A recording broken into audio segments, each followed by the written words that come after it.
guys, what's up and welcome to or welcome back to my channel. So for today's video, we are going to be trying out the Wet n Wild Photo Focus Dewy Foundation. I've seen so many people try this and so many people say that they love it, so I'm really happy that I'm trying this out on camera today with you guys. Pretty much this video is just going to be a first impressions of this foundation. I haven't tried it yet before, obviously.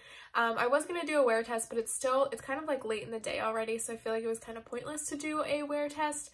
And also, I didn't really want to call this a review because I don't like saying that something's a review unless I've really tried it out. I actually do have a future video planned though that's going to be mostly a full face of new to me drugstore makeup where I will try this again in it and kind of give you some of my updated thoughts after I've used it a few more times. And going along with that, if you want to get notified about that video and some of the other videos that I have coming up, I would love it if you would subscribe to my channel. I upload videos twice a week, Tuesdays and Sundays, so I'd love to have you back here. Now let's get into trying out this foundation because I am really excited. Okay, so I didn't do too much to my skin besides like wash it and everything beforehand. I did put on this serum. This is the Glass Skin Refining Serum from Peach and Lily. I actually tried that out in my Ulta 21 Days of Beauty haul, so if you haven't seen that video, I will link it up above and down below. And then I just put this Cover FX Dewy Skin Primer on my skin. Usually I use the Tatcha Dewy Skin Cream in the mornings before I put my makeup on, but that stuff is super dewy, so I didn't want it to interfere with the dewiness of this foundation. The Dewy Primer though, I've noticed that it does give like a nice kind of glow to the skin. Sorry, I'm breaking out really bad right there from wearing a face mask at work. My skin does not like that. But I've noticed with the Cover FX Dewy Skin Primer that it's not like super dewy and doesn't really make foundations that much dewier. It's kind of just a little bit more luminous, so I decided to go ahead and use that primer today because why not? So I got my foundation in the shade Shell Ivory. I did pick this out online, so I don't know how well it's going to match me, but we will see. Ooh, hope I didn't break it. Oh boy. Okay, so it has like a paddle, and wow, that's interesting. Let me see if I can get all of this off of here, and then I'll show you. Typically, paddles on foundations are like lip gloss paddles, kind of fuzzy, but this one is like plastic, so it really doesn't soak up any of the product. It kind of just like glides on your skin. I don't know how much I like that. Oh gosh, it runs off of it. Okay, we're just gonna do this first layer first and see how it looks. We'll talk about the paddle situation too if I apply another layer. I'm gonna go ahead and use a sponge, like a damp sponge, to blend this in because that's what I always use to apply my foundation.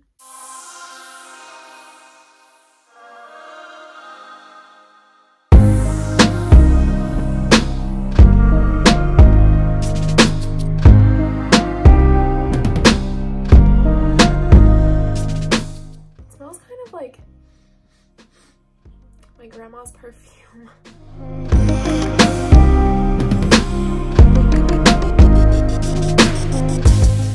Alright, so far I would say the coverage is pretty good. Obviously I still have to blend it out on my forehead. This right here is mostly where there's not that much coverage, but that's because I do have like some pretty dry patches there, and then also that stupid zit that's under my skin from my face mask.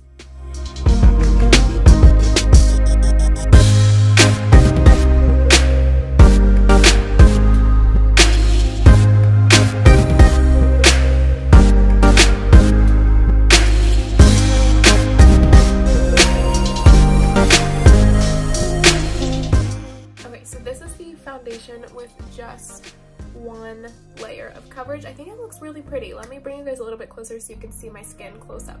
Alright, so please ignore that little patch right there because my skin's not looking so hot, but I think other than that, it looks really pretty. Alright, I am gonna let this sink into my skin for a few moments, and then we're gonna go ahead and apply another layer, mostly concentrated right there, but I will bring some of it into the other parts of my face, but mostly we're going to see if it can build on that area there to kind of give a little bit more coverage. Alright, so I'm going to just go ahead and apply another layer right there. This paddle is so unique. I don't know what to think about it. Okay, I don't love how the paddle feels just because like it's different, but honestly it might be pretty practical because I feel like this shape and being this material, it can really scrape the insides of this at the end. And you know, I'm trying to use every last drop of every foundation because I don't want to buy them again. So that's probably a plus for this foundation. I'm gonna go ahead and blend the rest of it out first, and then we're gonna see if we can build over top of all those problems that I have. I have some fun like non-makeup-y videos planned. I think my next video for Tuesday's upload is going to be a room tour. I recently, I redid my room kind of like over winter break, so like around Christmas time, and I haven't given you guys a tour yet, mainly because it's not fully finished. It was really hard to find like decor once I went back to school because I wasn't going to like stores all the time because obviously I was at school and doing schoolwork.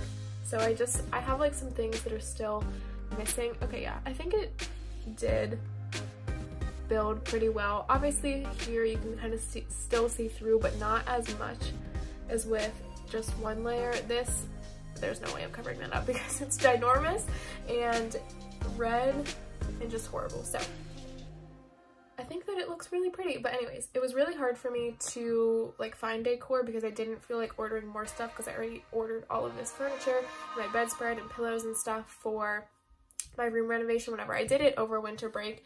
So then I was kind of like, you know what, I'm just gonna slowly add some decorations into my room, and that has been very slowly. I think I've picked up some plants and one photo for the wall, so we're kind of lacking in that department. I do want to get a mirror. You'll see in the room tour and everything, but I do have like some mirrors to get still and just some like wall art and stuff to hang on the walls just to make it not feel like as blank. But I think I'm still going to do a room tour for you guys because honestly, if I wait until I find every single piece that I want to be in this room, it's going to be a really, really long time before you guys see it. And I feel like a lot of people aren't really into makeup and like clothing hauls and stuff that much right now because we're not going anywhere. And I know a lot of people are trying to not spend money right now with everything that's going on, which is completely fine, completely understandable. I'm in that same boat too. So I wanted to bring some videos to you that weren't like my typical usual style because I feel like most people are kind of straying away from those right now because it's not what your life is like, which totally understand. So if you want to see my room tour, make sure you come back for Tuesday's video. I'm really excited to share it with you guys and hopefully you like it because this is a major upgrade from what it was before. Also, I think this is a pretty good shade match for me. It's a little bit yellowy for my skin tone, but not too much. My Pure 4-in-1 Love Your Selfie foundation is like way too yellow for my skin, so this looks way better compared to that, which I've been using recently. And I think the dewiness really looks pretty. I really like it. So I'm going to go ahead and apply some concealer and the rest of my face makeup. We'll see how everything blends on top of that, and then we will come back at the end of the video to just kind of see how my skin is looking, and I'll give you my first impressions and run through of how I think the foundation wears. This concealer is basically all gone. It was in my empties video. This is the Too Faced Born This Way concealer. I'm just gonna apply a little bit of this concealer to those areas too. I'm mostly using that because my e.l.f. Camo Concealer is completely out now, and I have the Hydrating Camo Concealer that I want to try too, but I'm saving that for the full face of new to me drugstore makeup, so I don't want to pop it open beforehand and cheat on that video. But I'm going to apply this to my eyelids too, just to give a little base for the eye look that I want to do, which honestly is not going to be much. Okay, yeah, the concealer definitely covered over top of those, so my skin is looking a little bit better now. I'm just going to use this little mini tiny Ciate London powder to set my under eyes only because I want the dewiness to be on the rest of my face. It's really hard to use this powder. I kind of just dump it on my hand because it's not big enough for me to dip my sponge into, and I don't want to like put the powder all over my vanity. So this is what we are doing to apply it. I'm just going to use the little tiny Benefit Gimme Brow that I got in an Ipsy bag to fill in my eyebrows because I don't feel like pulling out a pencil right now. Alright, I'm just going to do a quick eye look real quick with the So Jaded palette from ColourPop and Kathleen Lights. Oh no, what's on the front of mine? I don't know what happened. There's like, a black line there. But I'm just gonna do a really simple eye look with this real quick. I'll show you guys the shades that I'm using now so we can just speed through the eyes. But I'm gonna use this shade here, this one in my outer corners probably, and then probably some, wait, let me see. Oh, that's the Super Shock one. Then I'm probably gonna use a little bit of this like tannish, no, maybe we'll go with this one. Maybe we'll go with this Sunstone shade on my lids for some shimmer, and then I'll probably just tap this Diamond Super Shock one over top. So pretty simple. Basically my most used eye look from this palette. But if you guys want to see a tutorial of this, Kathleen did like a super fun bluish purpley greeny eye look using this palette. I think she used like these like blue and purple shades and then some of this green as well. So if you guys want to see a recreation of that, give this video a thumbs up. I've been really wanting to do that video, but I don't have that much confidence in myself that I will actually be able to recreate exactly what she did. Plus she used these cute little rhinestones on her eyes too, and I do not have those, so we'll have to improvise a little bit if I do decide to do that. But if you want to see that, definitely let me know by giving this video a thumbs up or comment down below if you would like that kind of video.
Super simple. I'm gonna go ahead and apply some mascara really quick, and then we will be back to apply some products over top of this foundation and see how it works. So for bronzer today, I'm going to use this Ofra bronzer in the shade Americano. This is a pretty deep pigmented bronzer, so I'm just going to use a very light hand because I don't want to overdo it. I'm going to use this fluffy Farrow brush to just kind of get a little bit more of a diffused look. As I was applying my mascara with a mirror close up, I was admiring how good my skin looks with this foundation on it. This foundation is literally only $6, and so far I am loving it. I was like so impressed with the radiance close up and just naturalness of it. So far so good. We'll see how this bronzer and blush and highlight applies over top of it. So far I feel like we're not getting any patchiness. It looks pretty good. Wow, I'm impressed. Obviously this side of my face is a little bit worse just because my skin is freaking out, but I think that it will look really pretty once my skin stops breaking out. Okay, that is all for bronzer. I think that it looks really, really pretty. Wow, Wet n Wild. For blush today, I'm going to use this really pretty blush from Ciate London. I would hold it up to show you guys the shade, but it cracked. This is from Ipsy, and I really like it. It's kind of like a mineral blush, and it looks so pretty on the skin. It's like a gorgeous, glistening rose color, but I'm so sad. Mine cracked. I don't know how. I was like moving everything around in my vanity, and then the next time that I pulled this out to use it, there was this big giant chunk cracked out of it. So don't know what happened there, but this color looks really pretty, and I like the kind of glowy sheerness of this blush over top of this foundation so far. The blush applied pretty well over top of this too. It does look pretty glowy on my cheeks, but I think that's just because the blush is kind of shimmery as well. So I like it though. I like the kind of naturalness of it and that little bit of a natural glow. For highlighter, I'm going to use this Mary Dumanizer liquid highlight from the Balm. It's so mini. I got it in Ipsy too, obviously, because all of my mini products come from Ipsy. This stuff, it's kind of tricky to work with at first, but I like applying it a little bit just to the tip of my finger and then blending it in that way. If you go and put it directly onto your skin, it kind of makes it hard to diffuse it because it leaves a streak right where you first applied it on, but whenever you use your finger, it looks really pretty and kind of just diffused. I feel like I've said that word 1,000 times in this video. I haven't applied highlight to my Cupid's bow in like forever, or the tip of my nose. I've kind of been getting out of highlight recently because my skin has just been so textured and gross, but now that my skin is doing a little bit better, especially on this side of my face, I am right back into it. Alright, so I just went ahead and applied a lip product. If you didn't notice, this is the ColourPop Lippy Stick in the shade Gold Digger. I'm not completely in love with this lip color with what I'm wearing today, but we'll have to leave it on for now. Anyways, I wanted to give you a final look at the foundation. I'm not going to set my face today with a setting spray just because I want to see how this wears, and I feel like it already looks super pretty, and it's not like tacky either, surprisingly, because it's like a dewy foundation. So I'm really intrigued and impressed by that, but I think it looks really good, and I feel like I don't even need to set my face. Usually I like setting my face, obviously, to make my makeup last, but I do like setting it too, because sometimes I will look kind of cakey with foundation, especially my Pure 4-in-1 foundation. I've looked so cakey with that recently that I feel like I need to set my face just to kind of have everything sink in. But with this, I feel like it doesn't even need it. It's sheer enough that you don't feel like you need to set it, and it doesn't look super heavy when you apply, especially 2 layers. But while being thin, it does like provide pretty good coverage too, so I'm super impressed by that. And this foundation is only $6, so well worth the try if you were thinking about it. But I'm gonna go ahead and zoom you in so you guys can see close up of how my skin looks before we finish this video. All right, so this is how my skin is looking. I really like the dewiness of this foundation, and I feel like it did provide pretty good coverage given that I was breaking out in some areas. Some obviously still needed some concealer over top of it, but that's to be expected. I don't really expect foundation to cover all of my blemishes without the help of concealer, but I think this has a super pretty finish. Like I said, I'm really intrigued and happy that it doesn't feel tacky being a dewy foundation. And I think the dewiness of this foundation looks super pretty, and my skin just looks so luminous and healthy. Alright, so there you have it, my first impression of the Wet n Wild Photo Focus Dewy Foundation. Overall, I absolutely love this foundation off of first impressions. We will see how it wears throughout the day, or I guess I will see how it wears throughout the day since I'm not going to be doing a wear test, but you will hear kind of my updated thoughts about this in a future video, probably my full face of drugstore makeup video, which should be coming soon, so you don't have to wait too long to hear my updated thoughts on this. But I really love this foundation, and it was only $6. It was in the $6 range, I think, so definitely well worth the try, and I can definitely see myself repurchasing this after I finish this up because I love how it looks on my skin so far. I think it will be a super pretty foundation for spring and summertime just because it is so luminous and dewy and just makes you look glowy without looking too cakey. It doesn't feel like too much on my skin either, which I really like for the spring and summertime. So far, it is a big thumbs up from me. I I am so impressed with this. Wet n Wild, how do you do it? Obviously the paddle situation is a little bit interesting, but I'm not too bothered by it. Honestly, it's probably cleanlier. It's probably cleaner than one of the fuzzy like felt tip, what do you call it? Paddles. Just because you're not gonna like get as much bacteria and stuff stuck in there, and this kind of just swipes right on your skin and you can honestly wash it off in between uses if you like that. I haven't seen that done on a foundation before, so I feel like it's kind of innovative of Wet n Wild to do that with this foundation. Off of first impressions, I really love this foundation and I would definitely suggest picking it up if you guys feel like it right now and if you're looking for something that is really dewy and super affordable. Thank you guys so much for sticking around to the end of this video with me. Like I said, I would love it if you would subscribe to my channel. I upload videos twice a week, Tuesdays and Sundays, so I would love to have you back here, and I hope you guys have a great day, and I can't wait to see you in my next one. Bye.